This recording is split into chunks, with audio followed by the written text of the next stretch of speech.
अऊज़ु बिल्लाहि मिनश शैतानिर रजीम।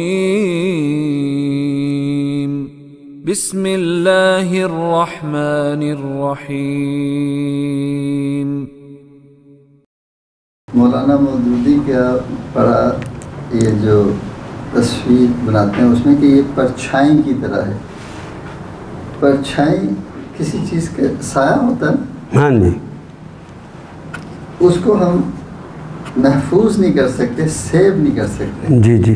परछाई की हद तक ठीक है कि पानी में अक्स पड़ रहा है तो वो भी बिल्कुल कोई उसमें दूसरी राय नहीं, लेकिन तस्वीर के बारे में ये जो तस्वीरें आती हैं इसको तो सेव कर लेते हैं, जब चाहें दोबारा निकाल के फिर देख लेते हैं, तो ये परछाई रह गई नहीं, इसका नाम वजूद नहीं है। इसको छुआ नहीं जा सकता, इसको देखा नहीं जा सकता, इसको चखा नहीं जा सकता। वजूद को देखा जा सकता है, चखा जा सकता है, सब कुछ। ये एग्जिस्ट वैसे नहीं करती, ये साए के तौर पर एग्जिस्ट करती। अच्छा, इनकी हैसियत इतनी ही है अभी बटन दबा दो तो कोई नहीं, और जो चीज़ मौजूद होती है चाहे 100 बटन दबाएं वो वहीं रहती है। अच्छा, ठीक। जो पेपर पे तस्वीर है यानी वो तो एक ही बात है, उसका तो वजूद हो गया। एक ही बात। तस्वीर जो है उसकी जस्टिफिकेशन के लिए देखना पड़ेगा कि वो तस्वीर जो कागज़ के ऊपर छाप दी गई है क्यों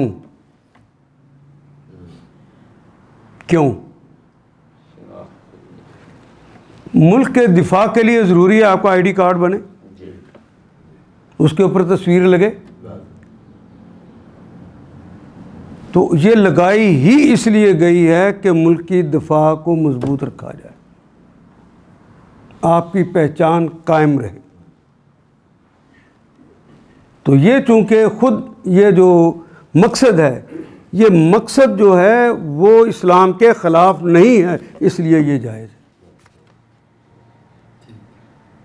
इसलिए ये जायज़। आपने एक इज्तिमा किया, उस इज्तिमा की तस्वीर अखबार में लगा दी ताकि लोग दीन के हवाले से इसी तरह के इज्तिमात करने पर हौसला पकड़े, उन्हें तरगीब हो। तो दीन के लिए तरगीब देना चूँकि मकासद शरीयत के ख़िलाफ़ नहीं, लिहाजा वो जायज़ होगी। जब मकासद शरीयत के ख़िलाफ़ हो जाएं, वही कागज़ की तस्वीर या यहाँ की तस्वीर फाशी उरियानी के लिए आ जाए, बेईमानी के तरीके सिखाने के लिए आ जाए, चलाकियाँ मकारियाँ सिखाने के लिए आ जाए, यही तस्वीर अब गुनाह होगी। कानून यह है अल अमूरु बिमक़ासिदिहा, मामलात जो तय किए जाते हैं उसके मकासद को देकर किए जाते हैं, यह शरीयत का लॉ है। अल अमूरु बिमक़ासिदिहा।